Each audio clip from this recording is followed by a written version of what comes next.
கண்ணியமான சகோதர சகோதரிகளே, மனிதன் என்கிற அடிப்படையில் இந்த உலகத்தில் நம்மை படைத்த ரப்புல் ஆலமீன் நம்மிடத்தில் எதிர்பார்க்கின்ற மகத்துவமான ஒரு விடயம் என்னவென்றால், அந்த ரப்புல் ஆலமீனை தவிர வேறு எவரையும் நாம் வணங்கக்கூடாது. அவனுக்கு நிகராக இந்த உலகத்தில் யாரையும் ஆக்கிவிடக்கூடாது. நேசம் கொள்வது, அச்சம் கொள்வது, ஒன்றை எதிர்பார்ப்பது என்று அனைத்து விடயங்களையும் படைத்த ரப்புல் ஆலமீன் அவனுக்கு மாத்திரமே நாம் செலுத்த வேண்டும். அந்த ரப்புல் ஆலமீனை மாத்திரமே நாம் பயப்பட வேண்டும். எதை எதிர்பார்ப்பதாக இருந்தாலும் அந்த வல்லவன் ரப்புல் ஆலமீனிடத்தில் தான் கேட்க வேண்டும், அவனிடத்தில் தான் அதை எதிர்பார்க்க வேண்டும். இந்த லா இலாஹ இல்லல்லாஹ் என்ற இந்த வார்த்தையை பொறுத்தவரையில் இந்த உலகத்தில் பல மதத்தவர்களும் பல கடவுள்களை வணங்கக்கூடியவர்களாக இருக்கிறார்கள்.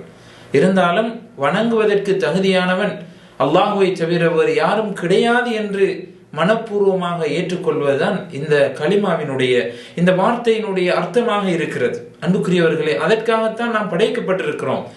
இந்த உலகத்தில் அனுப்பப்பட்ட அனைத்து இறை தூதர்களும் இந்த ஒரே நோக்கத்திற்காகவே அனுப்பப்பட்டிருக்கிறார்கள். வலகத் பஅஸ்னா ஃபீ குல்லி உம்மத்தின் ரசூலா அன் இஅ்புதுல்லாஹ வஜ்தனிபுத் தாகூத். அல்லாஹ் அல் குர்ஆனில் சொல்கிறான், நாங்கள் ஒவ்வொரு சமூகத்துக்கும் அனுப்பிய அனைத்து நபிமார்களையும் எதற்காக அனுப்பியிருக்கிறோம்?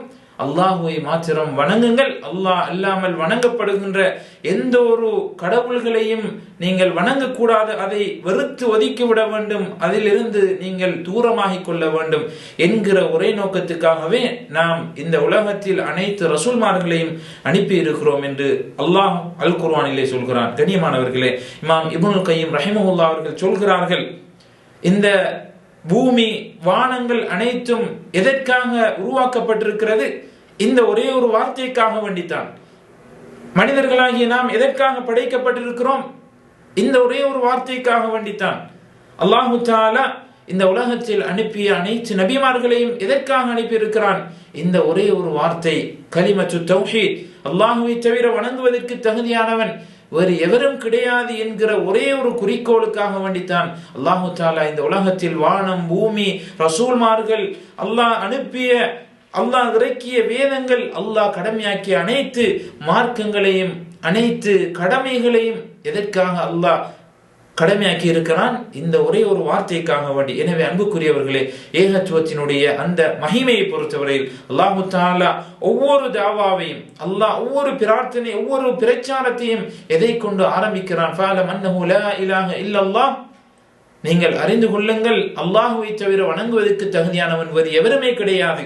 நபி ஸல்லல்லாஹு அலைஹி வஸல்லம் அவர்கள் முஆத் ரலியல்லாஹு அன்ஹு அவர்களை யமன் பிரதேசத்திற்கு அனுப்புகிற நேரம் சொல்கிறார்கள், ஃபல் யகுன் அவ்வல மா ததுஊஹும் இலைஹி ஷஹாதத்து அன் லா இலாஹ இல்லல்லாஹ், நீங்கள் அந்த மக்களை அழைக்கின்ற முதலாவது விடயமாக அல்லாஹுவை தவிர வேறு எவரையும் வணங்கக்கூடாது என்கிற அந்த ஏகத்துவ கலிமாவைத்தான் அந்த மக்களுக்கு முதலாவதாக நீங்கள் சொல்ல வேண்டும்.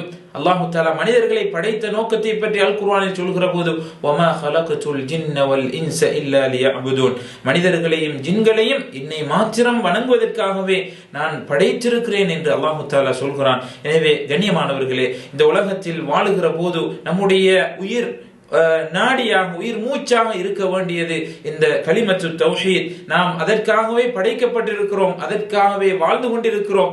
அந்த கலிமத்து தௌஹீதிலே நாம் மரணிக்க வேண்டும். அப்படி மரணிக்கின்ற பாக்கியத்தை வல்லவன் ரஹ்மான் எனக்கும் உங்களுக்கும் தந்தருள்வானாக. வ ஆகிரு தஅவானா அனில் ஹம்துலில்லாஹி ரப்பில் ஆலமீன்.